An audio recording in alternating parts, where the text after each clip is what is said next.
আসসালামু আলাইকুম। যারা আমার ভিডিও দেখছেন আশা করি সবাই ভালো আছেন।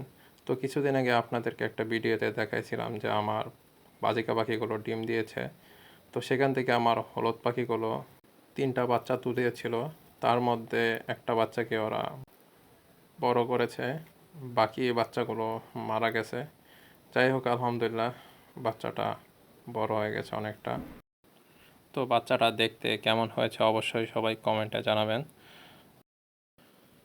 তো আমার খামারের যে কোয়েল পাখিগুলো আপনাদেরকে দেখাচ্ছিলাম সেগুলো অবশেষে ডিম দেওয়া শুরু করেছে।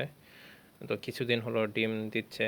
ওই আমার পুরান যে কোয়েল পাখিগুলো ছিল কালো, তবে আমার যে নতুন আমি সাদা কোয়েল পাখিগুলো নিয়ে আসছি এটি এখনও আমি বুঝতে পারছি না কোনটা মেল ফিমেল।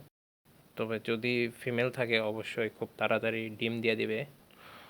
আর কেউ যদি জানেন কিভাবে কোয়েল পাখির সাদা কোয়েল পাখিগুলো মেল ফিমেল চিনতে পারা যায় অবশ্যই কমেন্টে জানাবেন।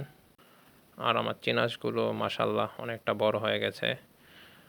এই হাঁসগুলোর সাথে যে একটা দেশি হাঁস ছিল ওটা মারা গেছে কিছুদিন আগে। যাই হোক, ওটা আমার হয়তো বা রেজেকে ছিল না। তো চিনাসগুলোতে এখন শরীরে নতুন লোম আসা শুরু হয়ে গেছে।